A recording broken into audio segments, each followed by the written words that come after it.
but he just runs plenty of his and he has plenty of them. 注意看，武僧一龙竟然放弃防守，展示少林绝学铁头功，挺直了腰杆，让老外连轰数十拳，竟毫发无损。这一罕见的场面，让在场的所有老外全部起立鼓掌。好，观众朋友们，欢迎收看本场比赛这一场少林武僧一龙大战新西兰拳王布莱登的一场精彩大战。什么情况？武僧一龙进了盘丝洞，哈哈。当年唐僧啊进了盘丝洞呢是完全没有任何的动摇啊，那今天武僧一龙也做到了，他完全没有动摇，那说明武僧一龙啊已经完全具备了去西天取经的这么一个能力了，哈哈。好，我们注意看，远看一条龙，近看，一条虫。当然了，只是开一个玩笑啊。很多人对武僧一龙的评价呢是褒贬不一啊，他名声在外，有好有坏。有人认为武僧一龙就是一个只会招摇撞骗的假和尚，而有人认为武僧一龙啊为我们中国的搏击事业和武术事业啊做出了巨大的贡献。所以说，喜欢一龙的人啊非常的喜欢，而不喜欢一龙的人呢根本喜欢不起来。好，比赛开始，看一下武僧一龙的表现。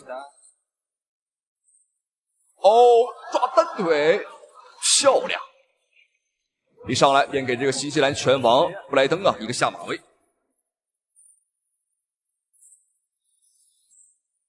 对手布莱登也是来者不善，他拿过一条洲际赛的金腰带。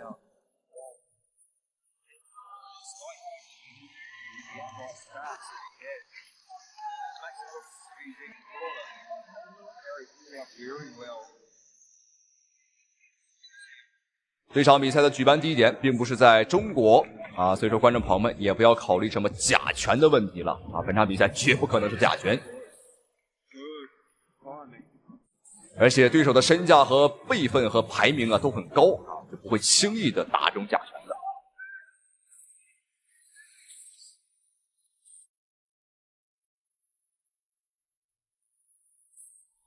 连续扫踢效果不错。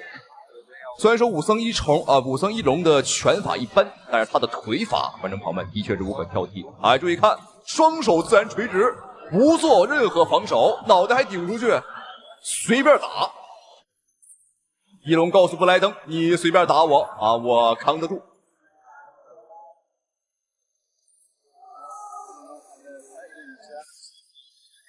我相信看到屏幕前武僧一龙现在的表现。有些观众朋友肯定会说了，哇，太强了，抗击打能力好强。而有些观众朋友会认为，这不是傻吗？肉靶子让对面随便打。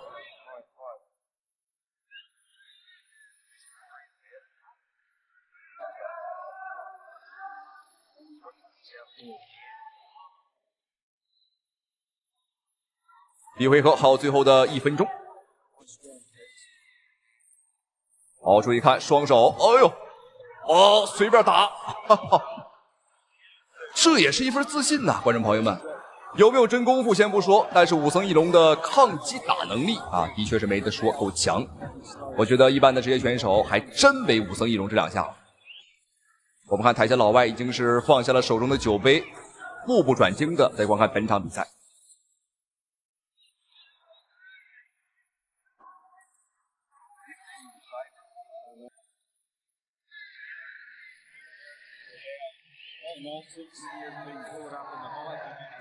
这个布莱登啊，现在也是有些发懵，因为现在的阵仗和情况和场面和对手他也没有见过，见过进攻打得猛的啊，见过腿法厉害的，但是没见过这个光挨揍不还手的。你看，好，第一回合比赛结束，台下的老外在疯狂的鼓掌啊，估计这个场面他们也没有见过，哈哈。因为中国武术啊，在老外的眼里也是一个非常神秘的东西。好，双方第二回合比赛继续开打。感兴趣的观众朋友们可以数一数，看一下武僧一龙啊，到底能扛住多少拳。这个眼神好的啊，这个算术好的观众朋友们可以数一下。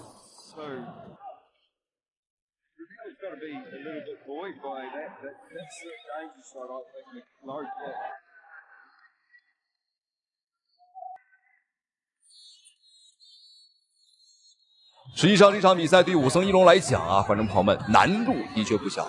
屏幕注意看，这个布莱登呢是要比武僧一龙大上2圈还要多。赛前对方的体重是比一龙大了20多磅。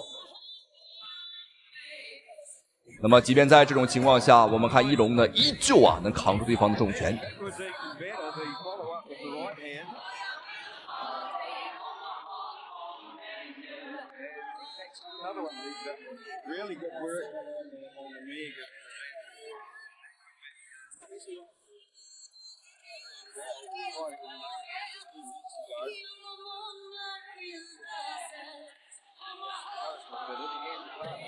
都说不为五斗米折腰，本场比赛我们看一龙的腰杆挺的是非常的直，整个脑袋加脖子加后背形成了一条线儿，挺直腰杆让对方随便打，这也是一种比较自信的表现。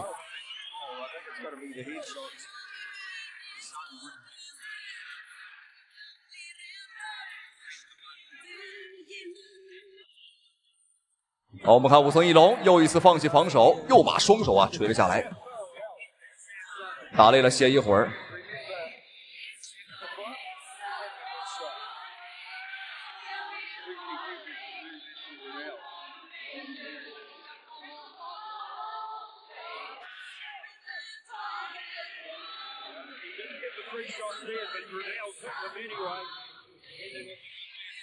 我们看台下的老外都很兴奋，让这个布莱登呢加把劲儿，使劲打。但是现在布莱登的心里边估计也很难受，不是哥们儿不想打，是哥们儿根本打不动啊。第二回合马上结束，还有最后的半分钟。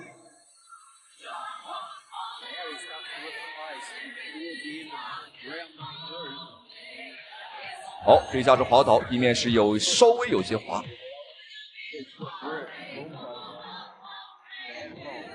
武僧一龙现在非但是一点伤没受，反倒是把这个布莱登累的是气喘吁吁。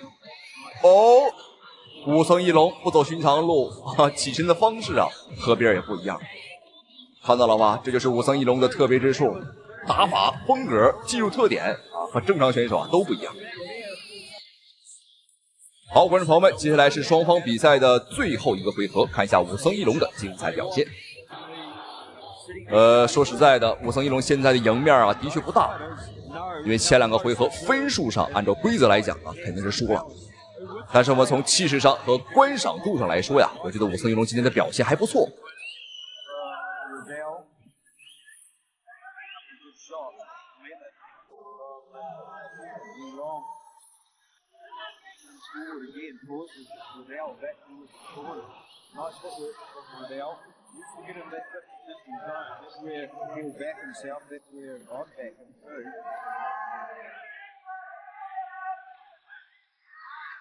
观众朋友们准备好，名场面马上就要来了。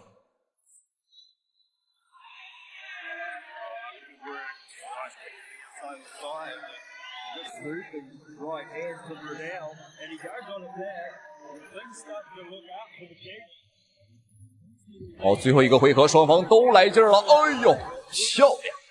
这一下如果没有围城的话，想必对方已经是被打飞出去了。我们看最后一个回合，武僧一龙也来劲儿了，对方这个布莱登也很想去 KO 一龙，对方不信邪对方认为武僧一龙这个他也搞不明白为什么这么抗打。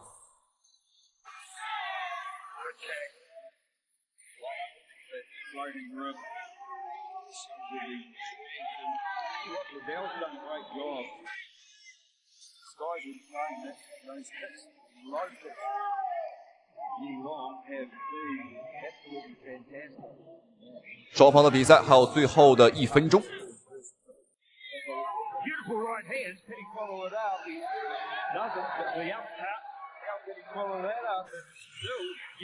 漂亮，转身拼拳。不过裁判警告一龙呢，这个招式是不允许的不可以打对方的脖子。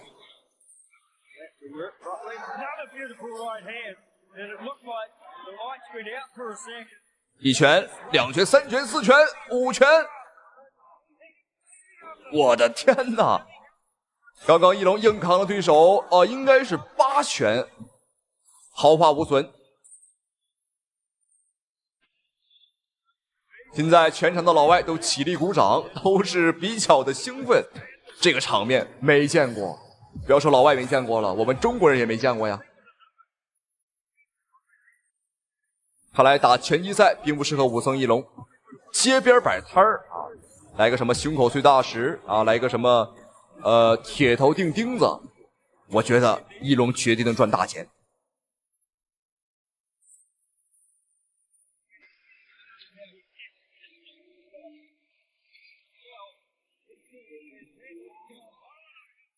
好，这场3回合的大战终于结束，武僧一龙和新西兰拳王布莱登啊大战了3个回合。这场比赛可以说布莱登是全程从头到尾啊，从头打到尾，而武僧一龙啊是从头挨打到尾啊。但是武僧一龙啊至始至终从来没有倒下啊，甚至连被打晃都没有。好，最终的比赛结果，武僧一龙输掉了比赛啊，没有办法，这是比赛规则。但是我相信啊，按照这个节奏再打上个3个回合，武僧一龙肯定赢。你过来呀！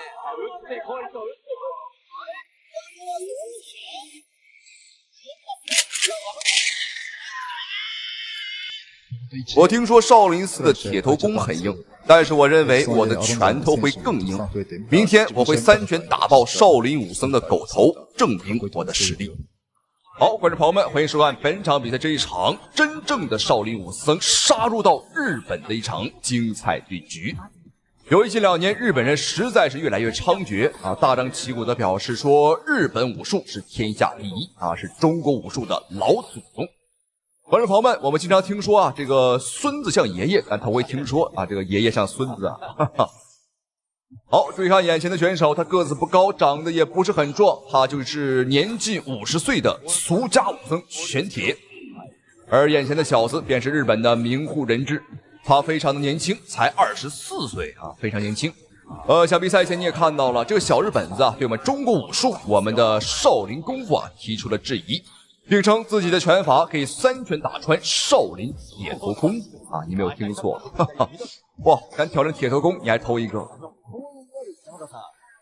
哦，注意看我们的武僧玄铁，还真不做防守啊！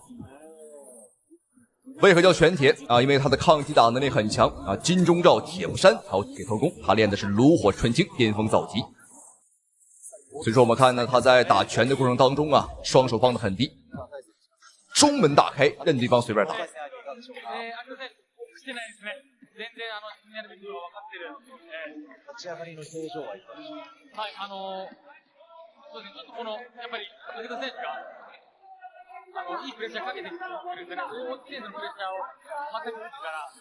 我们看武僧玄铁，他的确是稳度十足，没有对比就没有伤害啊。反观看这个小日本子啊，则是毛手毛脚。现在对手已经慌了，因为他发现呢多次的有效进攻啊，根本没效果啊，根本打不动。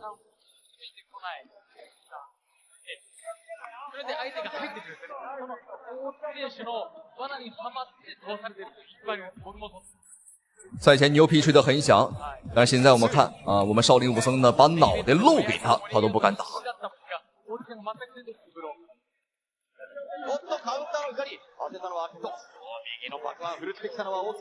好，连吃对手3拳，但是毫无反应。实际上，我们真正的少林功夫啊，都是这么厉害啊，只不过近2年有些假和尚，比如说什么一虫啊、一猫一狗，在国际擂台上坏了少林功夫的名声。要不然啊，我们少林功夫在前些年20年前那是享誉世界，很多老外也会来中国来学习。哦，爆肝拳！哦呦，不止抗击打能力强，拳法也不错。一次读秒送给这个小日本子名户人质。对方搞了一个地垄沟发型啊，搞了4个垄沟。他是要干什么？是要在脑袋上种土豆吗？还是种地瓜？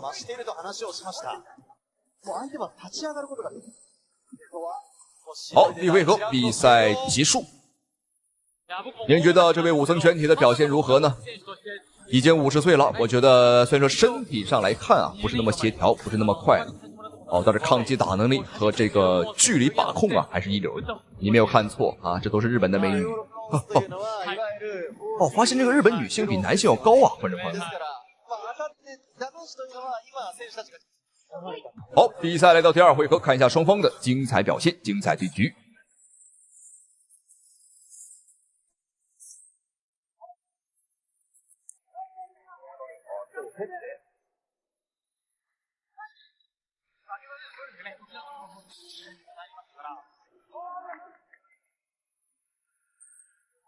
作为一个少林弟子啊，他敢只身一人啊来到日本来切磋啊，来弘扬中国武术啊。说句实话，我是非常佩服他的。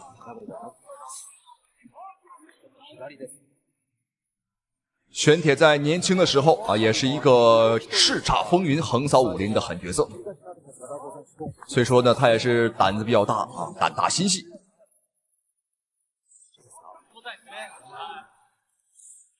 哦，又是爆肝拳，连续的爆肝让这个小日本子腹部啊已经有些发紫了。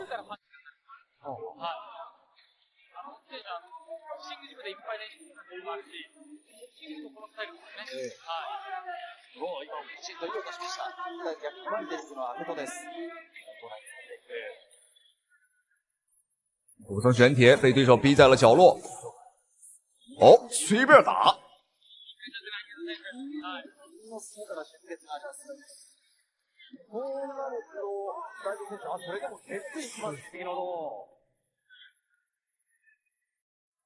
这个小日本子拳速的确不慢，但是准头的确是不强。赛前他表示可以3拳打穿少林的铁头功啊，但是现在我们看呢，我觉得给他300拳啊，他都未必能击倒我们。好，这下没关系啊，这只是普通的一个滑倒。好，注意看时间，第一回合还有最后不到1分钟的时间了。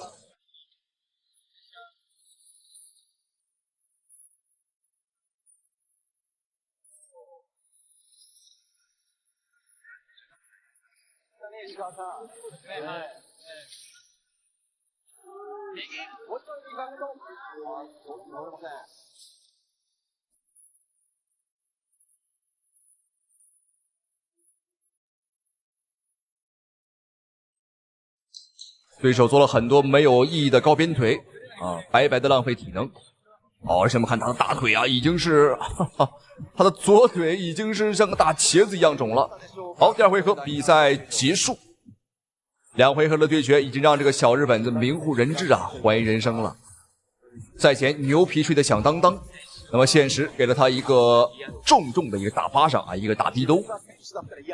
现在的确，日本人总说呀自己是什么什么天下第一，而韩国人啊总喜欢说什么什么是自己的原创、自己发明的。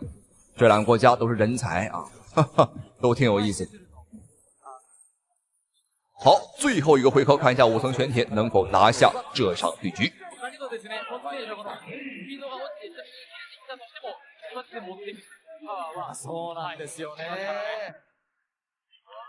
实际上，持久战对于武僧玄铁来讲呢是非常的不利。那无论怎么说，当年有多么厉害啊，如今就50岁了，跟一个20岁的小伙子打，所以说呢吃亏啊，和持久战肯定是要吃亏的。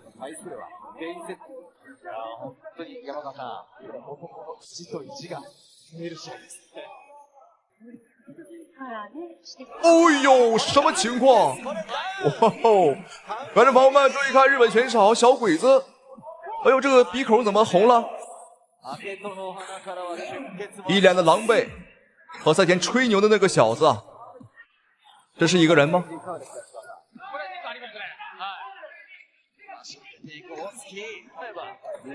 好，最后1分半的时间，我们看武僧玄铁连续，哦，我们看左手都已经不打起来了。哦，这个左手是不是受伤了呀？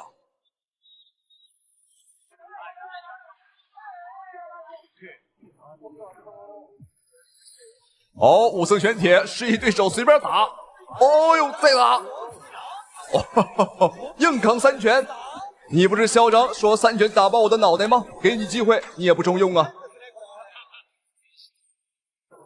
刚刚是真的给到对方一个机会了。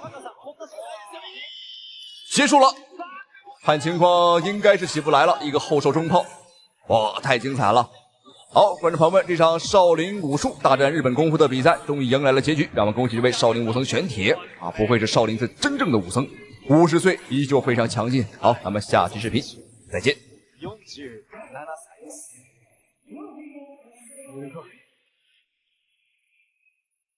今放送席、現在の倉島チャンピオン、佐々木大道選手が背筋をピンとしてモニターを見つめております。今までで一番背筋伸びてますよ、今。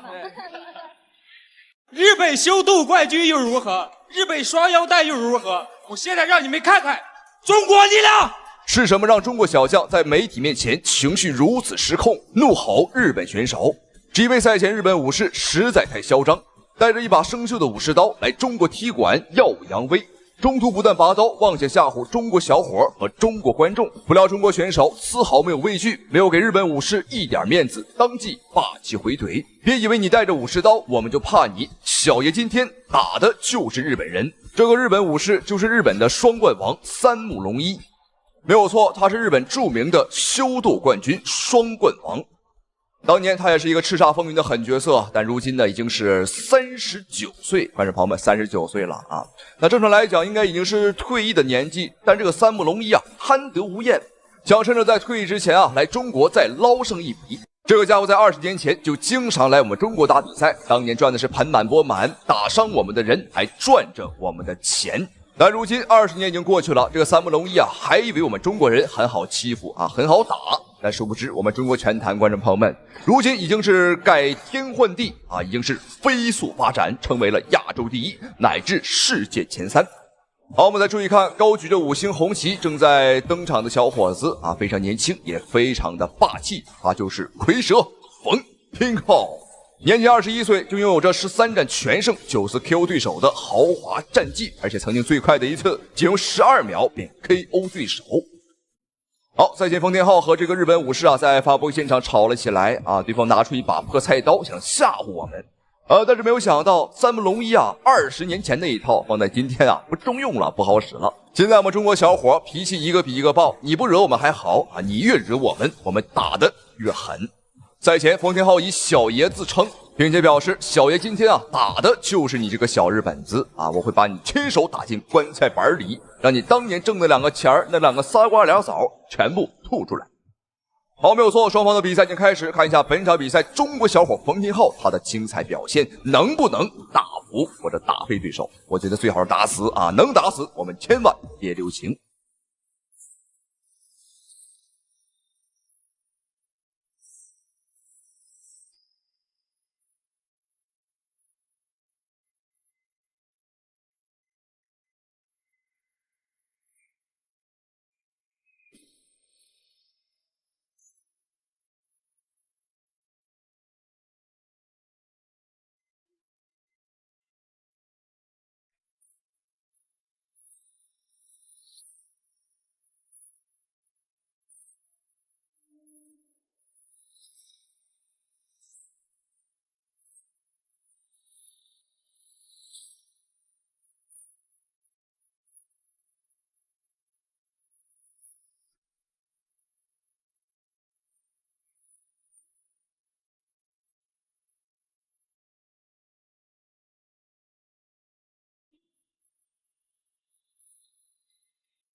好，观众朋友们，这个日本选手什么情况？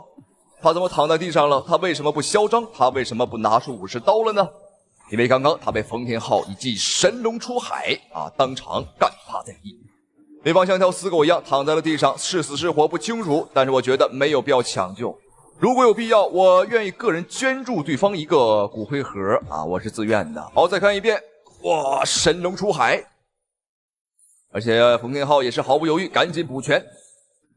这个裁判有点不解风情，我觉得他可以晚拦一会儿啊，让冯天浩呢再打一会儿，以免呢出现意外啊，以免对方呢还有气儿。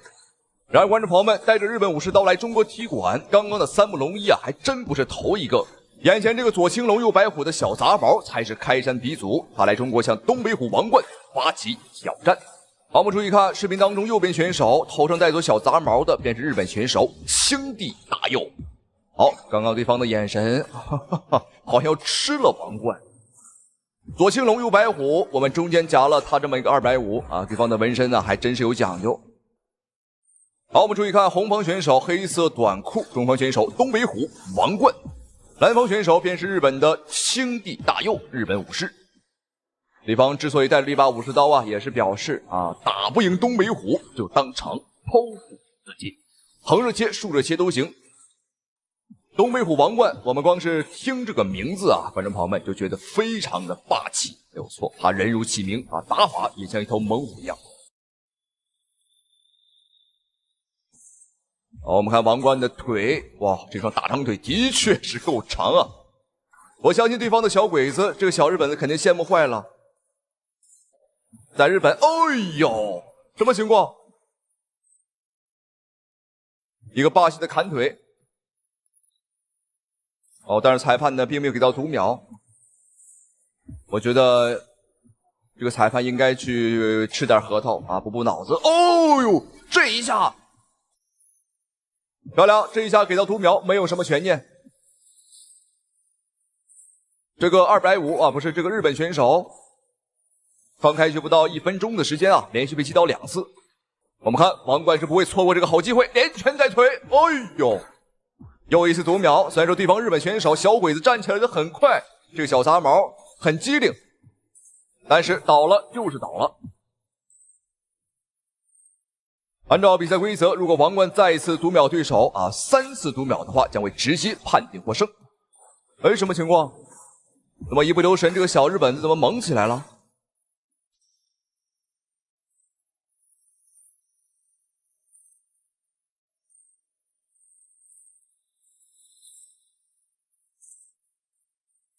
但是要小心，格斗赛场永无定数，不到最后一刻，胜者是谁呀，还说不清楚呢。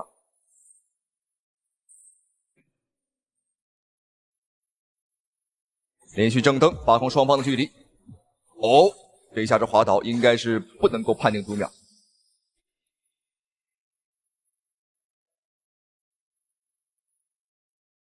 这个日本小杂毛现在是稳住了局面，王冠呢也不着急。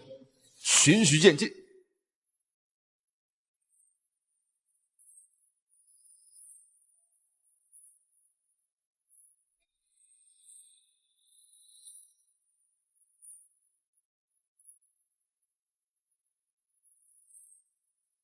别看这个小鬼子长得很矮，但是他的2条腿啊倒腾的非常快。好，注意看慢镜头，这一下是日本选手这个小杂毛啊自己摔倒的。哎，什么情况？裁判终止了比赛，对方应该是投降了，不打了。哎呦，这一下，哎呦，看他已经需要人搀扶才能走下去，这腿是被踢废了。好，恭喜东北虎王冠打赢了这个250，非常精彩。德国9冠王身披9条金腰带，扬言要亲手打死中国选手，拿下第10条金腰带。我现在已经有9条金腰带了，第10条我打算亲手打死一个中国选手来获得。因为中国选手在我的眼里都是不堪一击的病秧子，3拳打死一个绝对不是问题。他是来自于德国的拳坛杀手，出场时永远戴着一副面具，并不是伪装神秘，而他是一个真正的杀手，平均每3场比赛就要打死2个人。他的比赛从来没有判定，只有 KO， 如今已经在国际擂台拿下52连胜以及9条世界金腰带。听说他要打死中国选手来获得第10条金腰带，中国猛将欧阳锋霸气迎战。好，观众朋友注意看，马上要出场的便是我们中国拳坛悍将欧阳锋。我相信经常看金庸小说的观众朋友们啊，对欧阳锋这3个字绝对是不陌生了。但当然，那欧阳锋并不是他的外号，也不是他的化名，而是他的本名。他姓欧阳啊，名锋。好，注意看，头戴斗笠，手拿权杖，正在出场的便是欧阳锋。欧阳锋在国内的话也是非常厉害啊，28战27胜。就在前2个月啊，他在日本的东京啊拿下了一条金腰带。我们注意看后边举的这条腰带，正是他在日本拿下来的，也是继妖刀魏睿以及刘策第3个在日本夺冠的中国选手。好，赛前欧阳锋呢，为了避免和对方啊会发生意外情况，也就是说呢打出命案，所以说早已经签下了免责合同，早已签下了传统的生死状，签字画押，计分高低，点决生死。好，比赛开始，看一下红方选手欧阳锋，蓝方选手德国悍将帕斯卡。观众朋友们，这场比赛太兴奋了，千万不要错过！哇，生死对局，高手对战高手。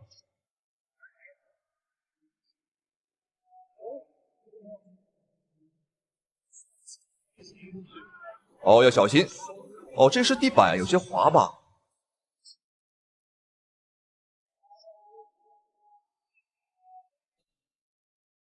这两个人的风格是完全不同的啊！对方呢是偏泰式，和一些个部队的搏击，而欧阳锋呢是纯粹的散打和自由搏击。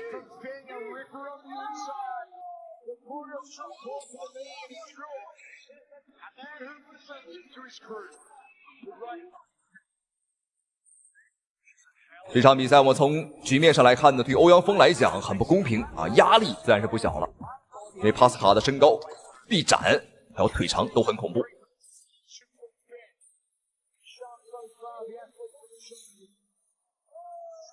漂亮，连续击服。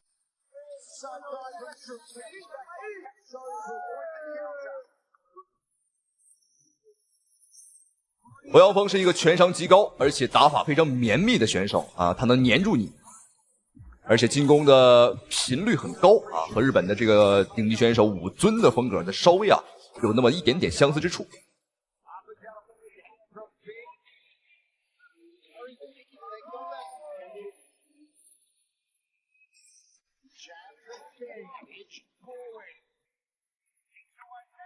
欧阳锋的拳法的确是非常绵密，漂亮！哇，抓住对方啊！所有的进攻空档，只要帕斯卡稍微敢一出手，哦呦，稍微一出手，我们的反击立马给上。这场比赛欧阳锋的战术就是打反击。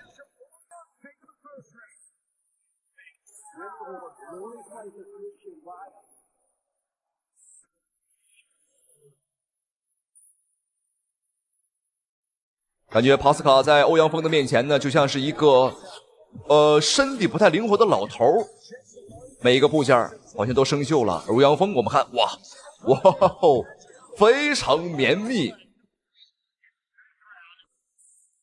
就像雨点一般砸在对方的身上。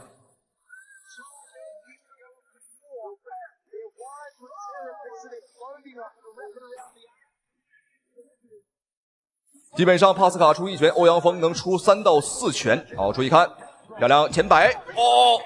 最后1秒钟的时候，明显帕斯卡被打晕了一下。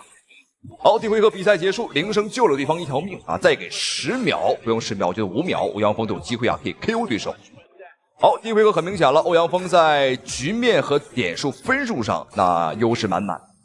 我们来观察一下欧阳锋的刚刚的精彩回放，只要对方稍微一出手，欧阳锋抓到对方的这个空档，速度很快。没有错，这里就是最后1秒，明显是一个后直给对方打晃了。好，接下来准备看一下双方第2回合的精彩表现，观众朋友不要错过。欧阳锋1997年出生，27岁很年轻。我觉得再打个5、6年的确是没问题。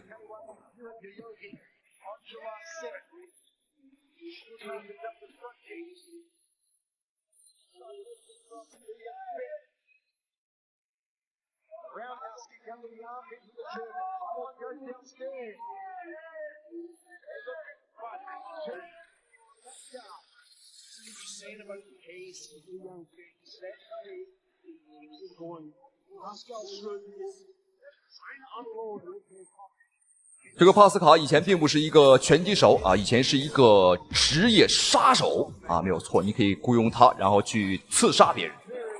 当年他在执行任务的时候，据说是从未失手，但是他听说呢，打拳击赛可以挣得更多他便来打拳了。而且帕斯卡我们可以看到他出手次数呢并不多但每一下都是打对方的命门或者要害。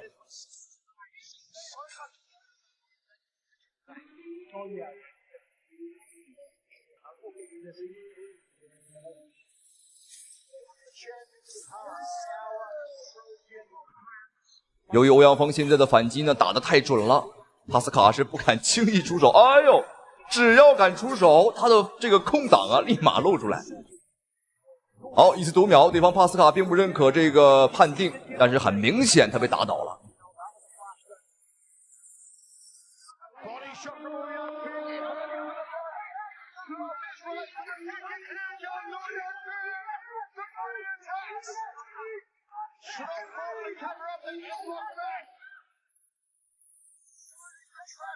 双方第二回合还有1分钟的时间。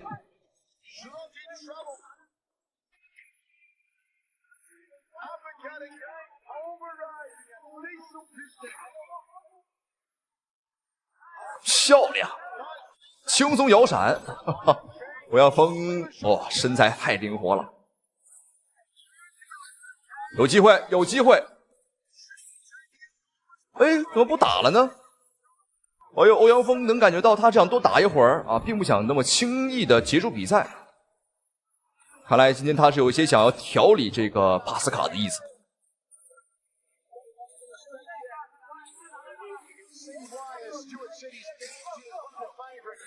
这场比赛的举办地点是在日本，观众朋友们啊，并不是在国内打，因为像这种生死对抗赛啊，我们国内是不太提倡的。好漂亮，前手，后直前摆，后摆，哇，帕斯卡又有些晃，哎呦，总是在这个时候，马上有结束的时候，欧阳锋能抓住一个机会。好，比赛第二回合结束，我觉得今天啊 KO 的概率，观众朋友们是很大的，主要欧阳锋想不想去 KO 他了。好，那么接下来准备看一下双方最后一个回合的精彩表现，看一下欧阳锋啊能不能 KO 这个德国9冠王。忘记提这个事儿了，观众朋友们，对方啊是9冠王，赛前身披9条世界级金腰带啊，非常的唬人，非常的吓人。左胳膊挂4个，右胳膊挂4个，腰上挂1个，一共9个。啊，这一次他打算要战胜中国选手，拿下第10条啊，然后戴到脑袋上，好漂亮！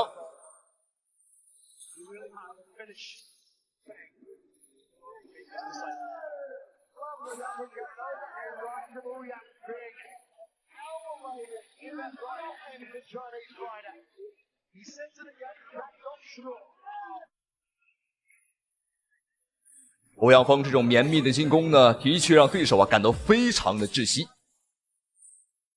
压的帕斯卡真的是喘不过气来。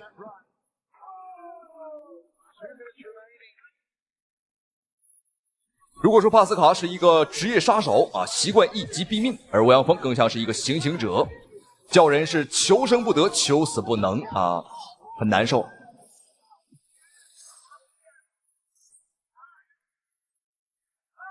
漂亮，再来。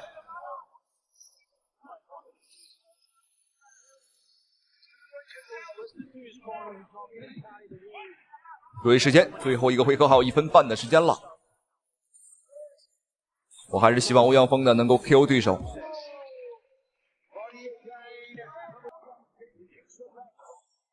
好，这下是推倒，并不是击倒。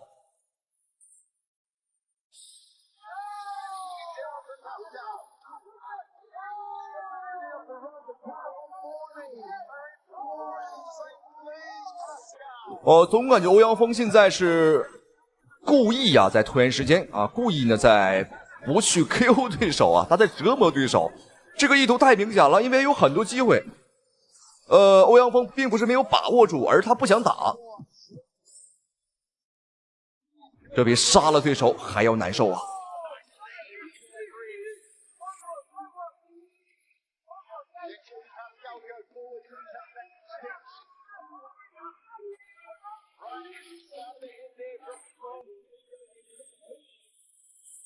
好，最后30秒钟。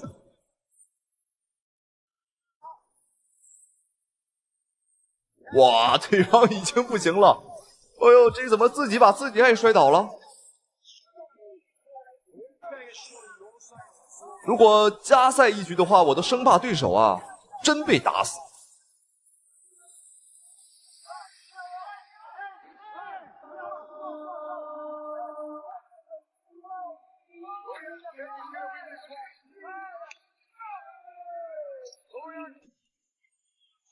好，比赛终于结束。那这场比赛，观众朋友们可以说是毫无争议啊，一点争议都没有。因为欧阳锋的优势和局面优势太大了，分数上更是不用多说了，一拳又一拳像雨点一样打在对方的身上。